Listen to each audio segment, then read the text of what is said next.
Hoi nora, kua o kawa anō te whakatūwheratanga o ngā kuaha o tēnei whenua ki ngā tāngata katoa Ahitreiria, kua whai tohu kanoārai. E hi kaka ana ngā whānau ki te noho tahi anō, me e rā kei tērā taha o te waikeri e noho ana.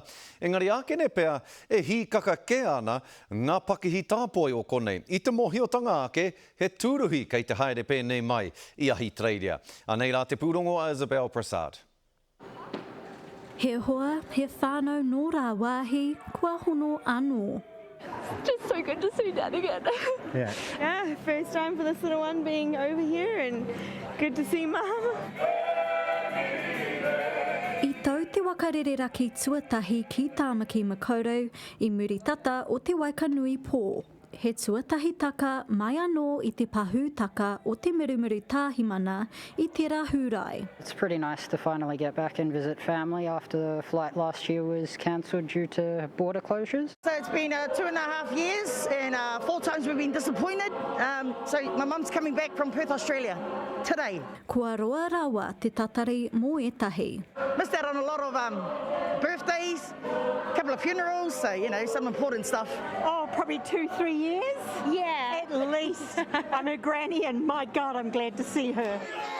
Whāriki hia e te kawana taka te whāriki whiro mō ka manuhere hau. Kia hoki mai ngā whānau.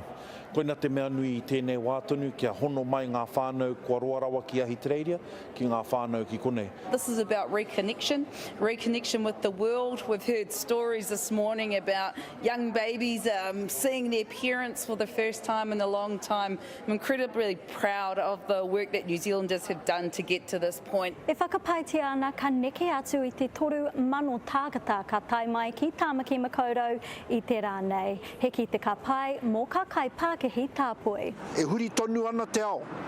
Me haere tonu mai ngā tūruhi, me puare mai ngā kuaha, kia hoki anō tātou ki te tahi ritenga, ko ngaro i ngā tau e rua ko Pahurene. Koine te taumata tuatoru o te whakatūwhira i ka tau pātaka o Aotearoa. Ka mutu ka pēnei anō hai te marama e tū mai nei i te whakakoreka o ka tohu uruwhenua. Isabel Prasad, Te Karere.